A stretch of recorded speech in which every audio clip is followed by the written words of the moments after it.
Hello friends, welcome back to Cortex YouTube channel. In this video, I'll talk about iron metabolism, its intake, absorption, storage and distribution and excretion. So let's begin the class with intake. Okay. Dietary iron, what we eat is of two types. Dietary iron is of two types. So what are those two types? It is heme iron and non-heme iron. Okay, heme iron means it has iron in the center and protoporphyrin ring. Okay, this is heme iron. Heme iron is in the form of Fe2 plus and non-heme iron is in the form of Fe3 plus, that is ferric form, and this is ferrous form. Okay, this is first point. And heme iron is absorbed easily absorbed. Okay, this is not easily absorbed. Let's suppose I will give an example. If you give 100 milligrams of both heme and non-heme iron will be absorbed up to 30%, while only 10% of non-heme iron is absorbed. Okay, so that's why heme iron is easily absorbed. Okay, and it requires special carrier protein, heme carrier protein 1, which helps in endocytosis of the heme iron and absorption. So direct absorption, it doesn't need any other molecule, or it is not a symport, it is a direct absorption by mechanism is endocytosis. And non-heme iron being Fe3 plus, it is not easily absorbed. It has to be first converted to Fe2 plus, and then so it has to be converted to Fe2 plus, then it get absorbed through the divalent metal transporter 1, and this is a symporter.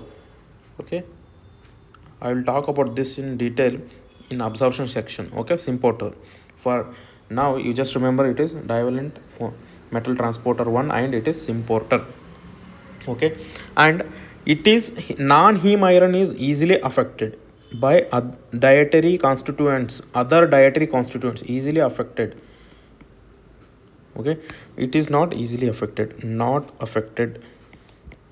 What I mean by, let's suppose if you consume a non-heme iron and like a calcium rich food or calcium tablets, so it will be absorption of this will be affected, while heme iron absorption will not be affected.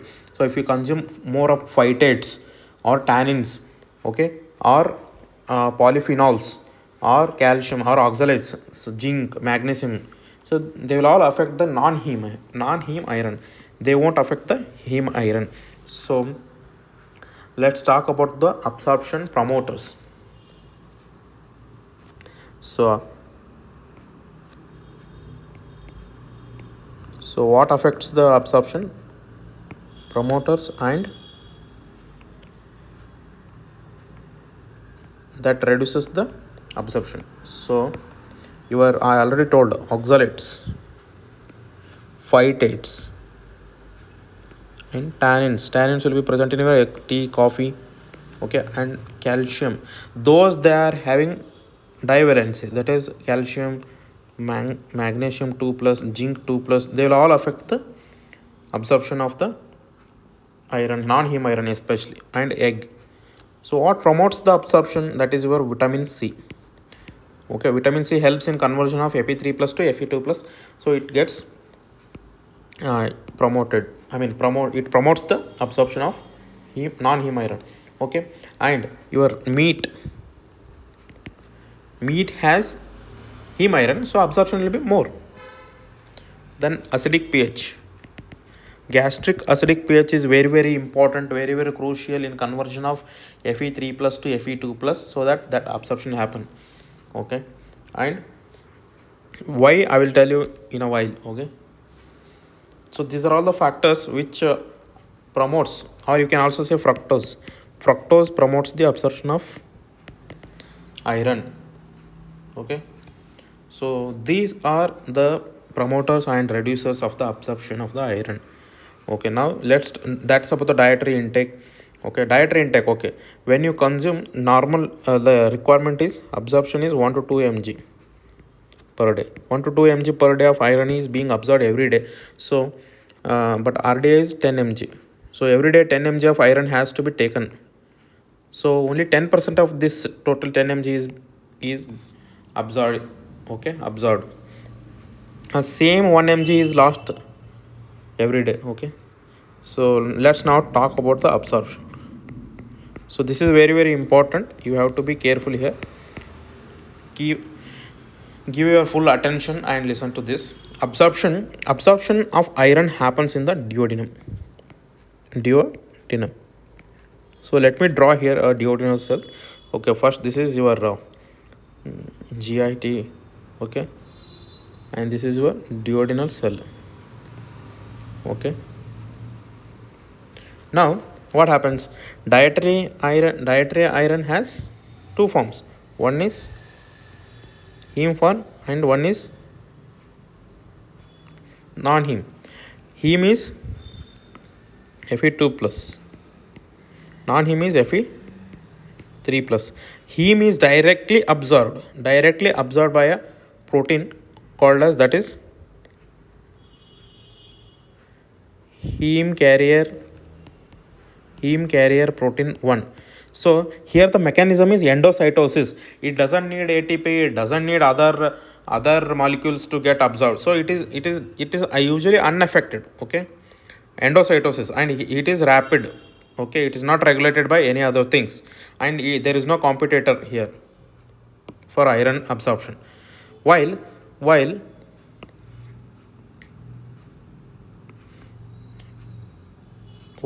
absorption of Fe3 plus cannot be absorbed as it is, so it has to be converted to the Fe2 plus.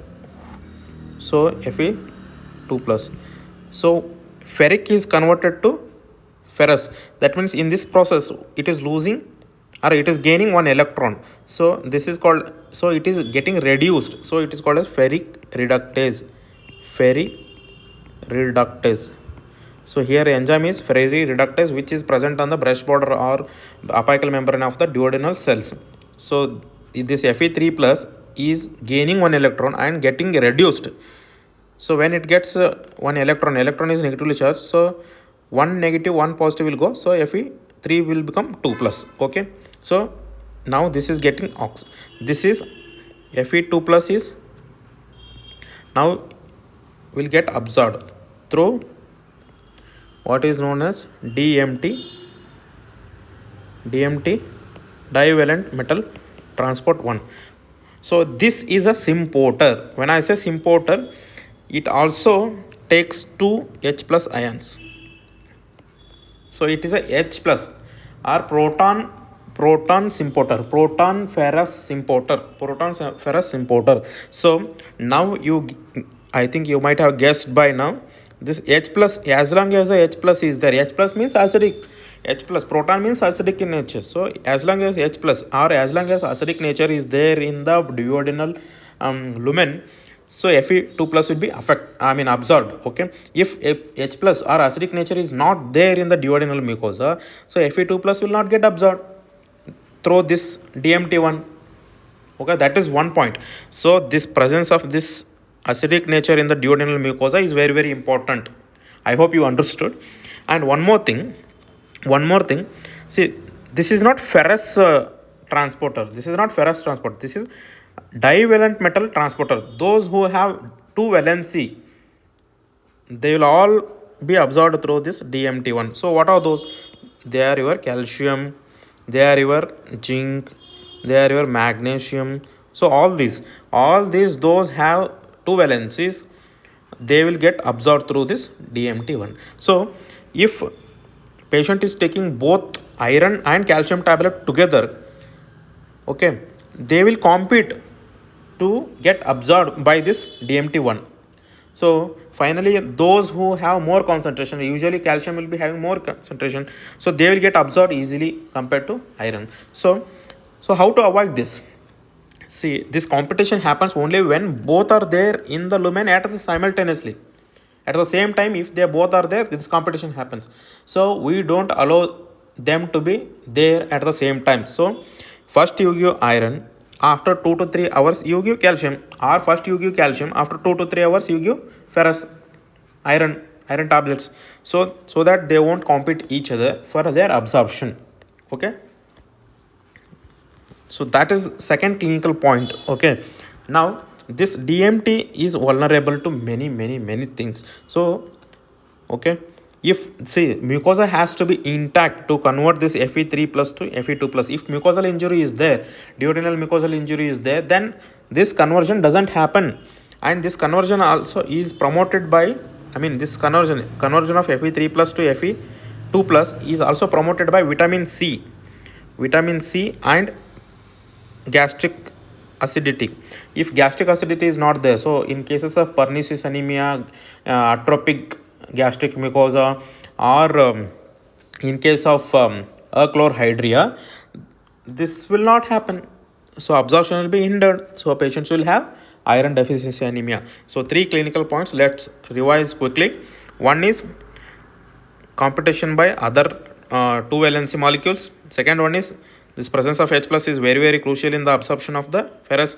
Third one is gastric acidity, and vitamin C is the fourth one. So 4 clinical point has to be remembered here in this. Okay, and this heme iron comes from meat. So meat iron is absorbed easily. So non-vegetarians do not have iron deficiency anemia usually. Okay, so if non-vegetarians, those who eat non-veg sufficiently, if they develop iron deficiency anemia, you have to have other causes. Okay, because absorption of heme iron is very good, 35%. Okay, that is one more clinical point. Now this iron is absorbed. Okay, I hope you understood till now.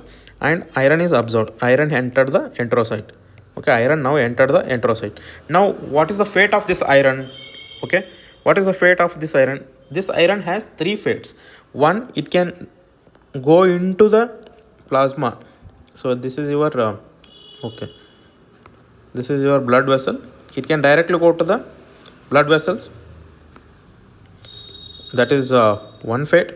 Or it gets combined with apoferritin and combines to form ferritin, which is stored in these enterocytes. Okay, which is stored in these enterocytes. Or it gets excreted when these gastric mucosal cells are exfoliated. Okay, so as you know, skin gets exfoliated every 30 days, or every day there will be exfoliation, but it is replaced every 30 days. So every 30 days you will have a new skin. So here gastric mucosa is also highly rapidly dividing cells. So they will get sloughed off in 3 to 5 days. In 3 to 5 days this excretion will happen.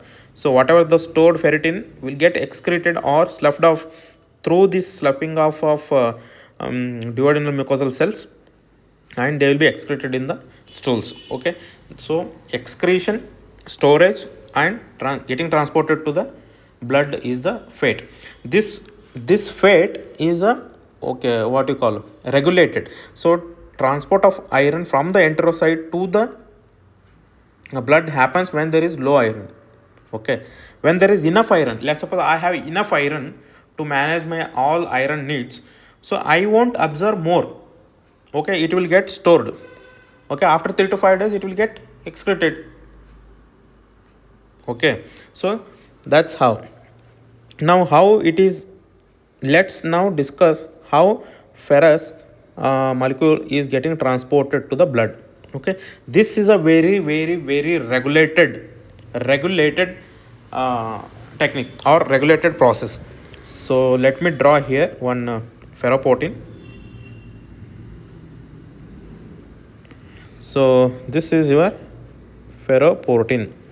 What is this ferroportin? This is the only known iron export molecule from the cells. They may be enterocytes, they may be macrophages. Okay, they may be hepatocytes.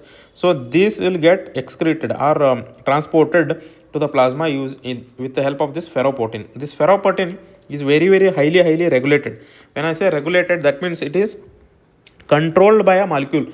this molecule can control this. When I say control it, that means it can be kept closed or kept open. So who will control that? That is hepcidin. Hepcidin is a molecule which controls ferroportin. If hepcidin is more, it will ask this ferroportin to be closed. Okay. If hepcidin is less, it will ask the ferroportin to open. So more iron will be absorbed. So how hepcidin knows that in the ferroportin has to be closed or open? So hepcidin is nothing but it's a molecule which regulates ferroportin. So who will secrete this hepcidin? Who will produce this hepcidin? Hepcidin will be produced by liver. When hepcidin will be produced, that has to be answered clearly or remembered clearly. Hepcidin will be produced when you have enough iron. Let's suppose I ate and I ate well and I have enough iron.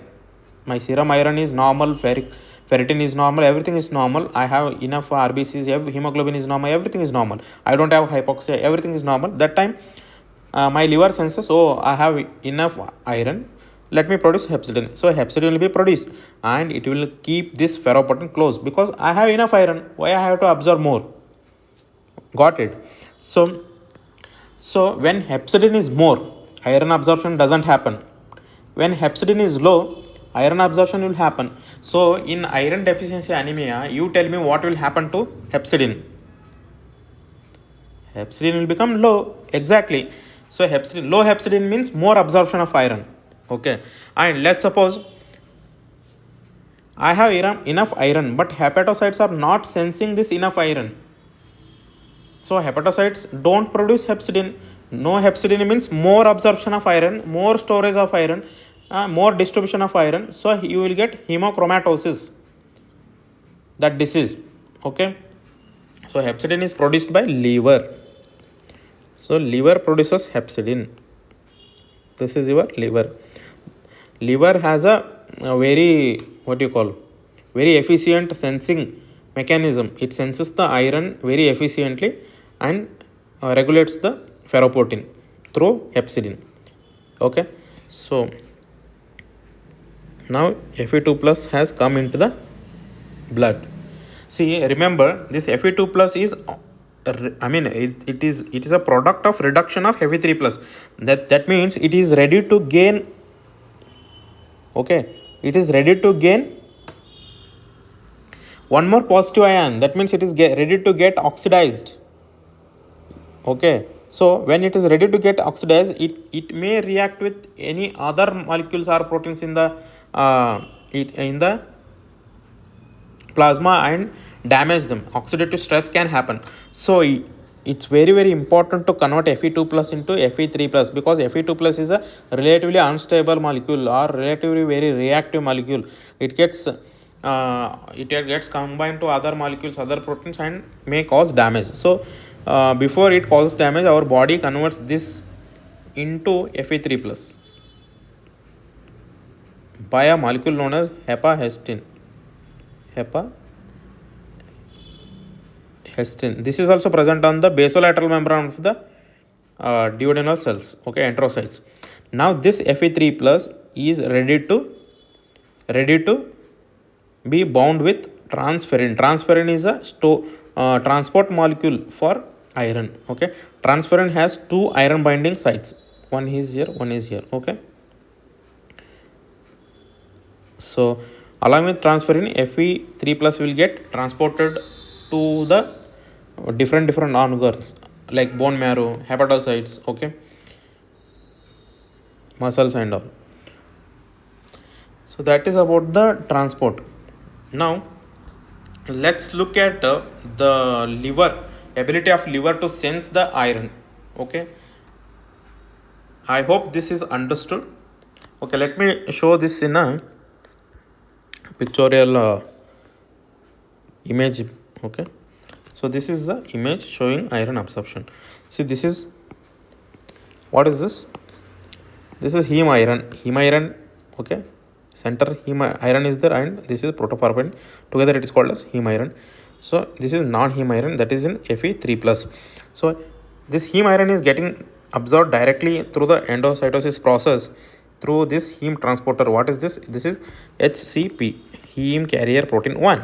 Okay, and this non-heme is first getting converted to Fe2 plus by an cytochrome B duodenal enzyme that is called as ferrireductase, and now this Fe2 gets absorbed and some of it will be stored, some of it will be absorbed into the blood by ferroportin. Okay, now hepcidin regulates this ferroportin, and hepcidin converts Fe2 plus to Fe3 plus, and this will get transported across the body in the blood using transferrin. Okay, so now this is about absorption. Now let's delve into the more deeper aspects of sensing or regulation of this hepcidin production. So hepcidin, I already told, it is produced by hepatocytes. So let me draw here hepatocyte membrane. So this is, let's suppose this is the cell membrane of the hepatocytes. There are so many molecules involved in this and proteins involved in this. So be alert, because I am going to draw so many molecules and so many patterns here, so that I will make it so simple so that you remember well. So just be alert. Okay, what happens here? There are so many molecules, like more important molecules are here. This transferrin receptors. There are two types of transferrin receptors: transferrin receptor 1 and 2. Let's suppose this is your transferrin receptor 1, that is TFR1 and TFR2. Okay, TFR1 is associated with one molecule what is known as HFE. Okay, HFE molecule. Okay, this, whenever this, I already showed, in plasma, in blood, there will be transferrin molecule like this. Okay, it is bound to iron. Okay, now this gets recognized by this transferrin receptor 1, and whenever this transferrin receptor 1 is saturated, okay, when transferrin receptor 1 is attached to transferrin which is more saturated or supersaturated, this HFE will detach. HFE will detach and go and attach to the TF1, TFR2. See, transferrin attaches only to the TFR1. It doesn't attaches to the TFR2. So TFR2 is related to the regulation of hepcidin production. TFR1 is is involved in the absorption of this iron through the transferrin. Okay, now when transferrin 1 receptor is attached by transferrin having supersaturated iron, so this HFE will get dissociated and bound to TFR2. Now the TFR2 and HFE complex goes to the internalized and goes to the nucleus. In the nucleus there are genes, and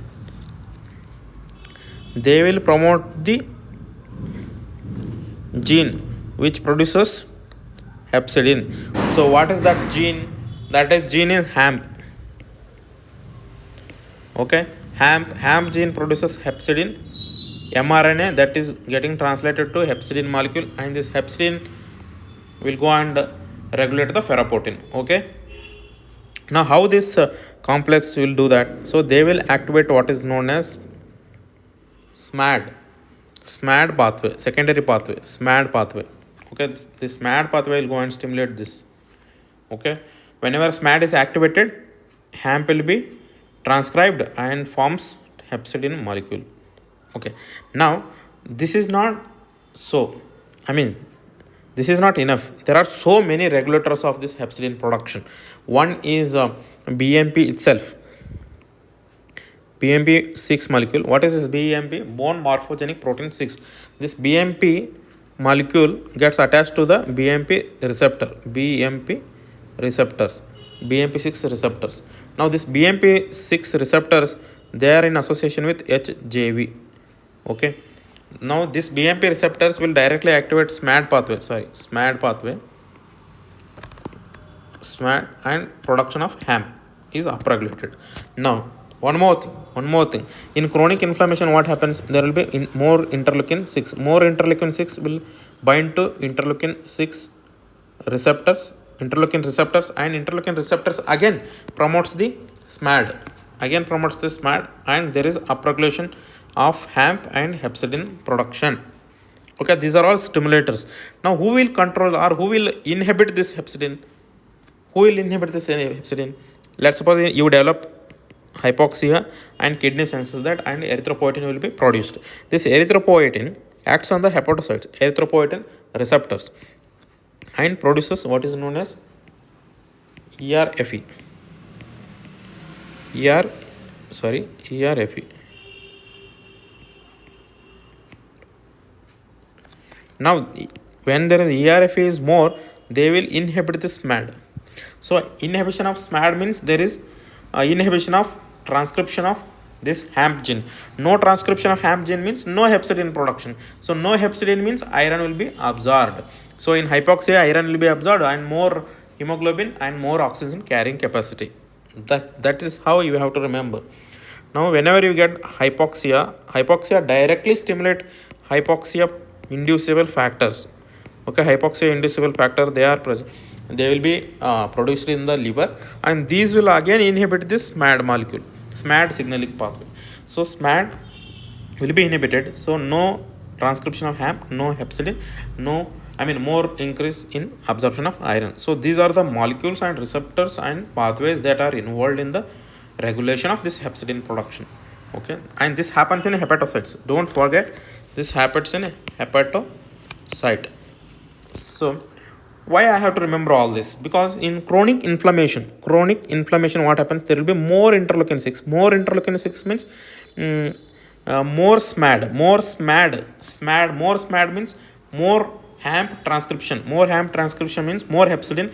More hepcidin simply means less iron absorption. So you will develop microcytic hypochromic anemia because of chronic inflammation, because of this pathway. Okay, no iron absorption. So in anemia of chronic disorder, even if you give oral iron, so thinking it is a microcytic hypochromic anemia, without evaluation, if you give oral iron, it won't get absorbed because hepcidin is more. If hepcidin is more, ferroportin will be closed, so no absorption. So in anemia of chronic disorder, oral route doesn't work. First of all, you have to treat that chronic disease, whatever that chronic disease. Second thing, whenever the patient develops hypoxia, hypoxia directly can stimulate the production of HIF and thereby inhibiting SMAD, or erythropoietin. Erythropoietin can cause inhibition of SMAD, thereby decreasing the hepcidin. Decreasing hepcidin means more absorption of iron. Okay, and third clinical point is, let's suppose there is a mutation of these transferrin receptors. So transferrin receptors are mutated when they won't get attached to the, or faulty attachment happens to the transferrin. So they won't get transferrin, or they won't receive this iron. So they won't receive iron means hepatocytes think there is no iron. When they think no iron, they will produce less hepcidin. So they will produce less hepcidin. Less hepcidin means more iron absorption. So more absorption, more storage, but hepatocyte doesn't sense that. So this causes hemochromatosis. So hemochromatosis because of TFR mutation is type 3. So type 3 hemochromatosis. I will write hemochromatosis HC. This is third. Okay, if there is HFE mutation, so what happens? HFE mutation means HFE doesn't work. HFE doesn't work means what? It doesn't go and attach to TFR receptors, and there is no upregulation of SMAD pathway, no hepcidin production. No hepcidin production means more iron absorption.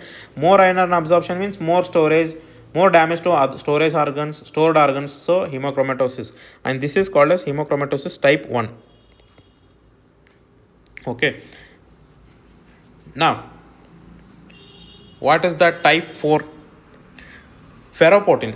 Type 4 is 4 stands, F stands for 4, F stands for ferroportin. If ferroportin, let's suppose I will draw here ferroportin. So ferroportin is affected.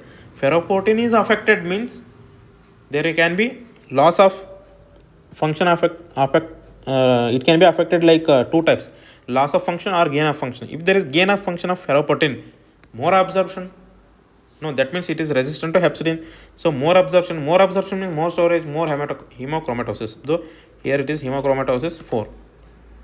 Now you have to tell me what is hemochromatosis 2.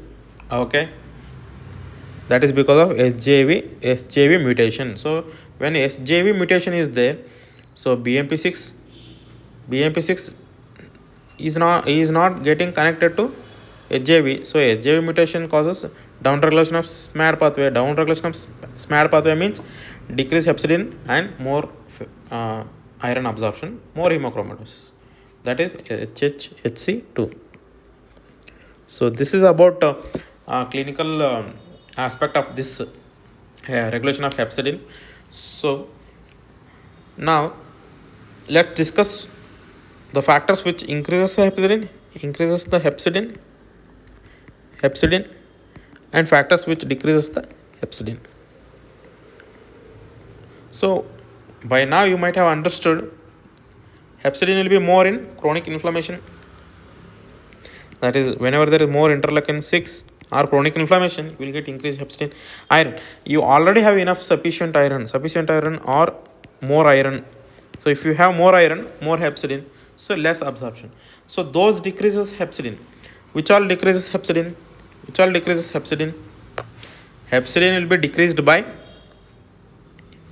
your decreased iron stores. If you develop iron deficiency anemia, hepcidin will be low, and hypoxia and HFE mutation, your hemochromatosis. Okay, they will all have decreases the hepcidin level. Decreases hepcidin level means more absorption. Okay, so these are the factors which affects the hepcidin. More hepcidin means less iron absorption, less hepcidin means more iron absorption. So this is about the absorption of the iron. Now I already told storage, so iron will be stored in the form of ferritin, and whenever there is low iron, serum iron, ferritin will be again utilized. Okay, so now let's look at certain interesting facts about the iron. Distribution of iron. So total body iron is around 2 to 4 grams. Okay, 2 to 4 grams. Okay, now this is distributed like 60 to 70% is distributed or is present in the form of hemoglobin in RBCs, and 20 to 25% will be in presence of reticuloendothelial system like hepatocytes, spleens and macrophages. And in myoglobin, like 5 to 10% will be there, and in enzymes less than 5%, and in plasma it is less than 0.1%. So this is the distribution of iron in the body, and you have to know this one important factor, that is source of blood iron. Blood iron. See, blood iron doesn't only come from absorption. Actually, that iron which comes from blood, absorption from the GI tract is very, very less compared to other sources of blood iron. So it is very, very important to know the sources of blood iron.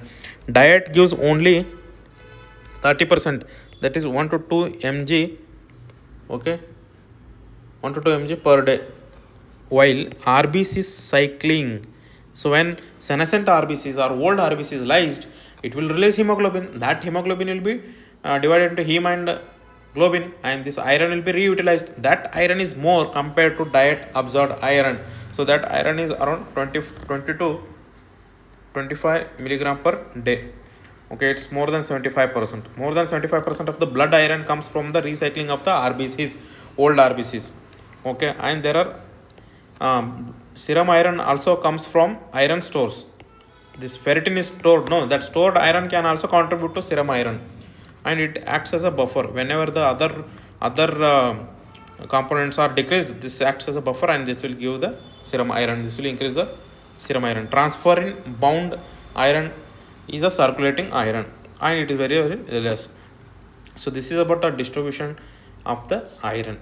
Now excretion. the only way, the only natural way that you can excrete or get rid of iron is through stools, that too because of the sloughing off of the enterocytes. Okay, whatever the stored iron in the enterocytes, that will get excreted through the stools, unless you are bleeding. If you are bleeding, obviously you are losing iron. Okay, the only way to get this rid of iron is through excretion. So 1 mg per day will be excreted every day. 1 mg per day, you lose iron every day, 1 mg per day. Okay, that's about iron absorption, intake, distribution and excretion. Hope you find this video useful. So I have tried to make it very simple and easy. So if so, please like, share and subscribe, and please let your friends and juniors and colleagues know about this video. Thank you so much for patient hearing and watching this video. Thank you so much.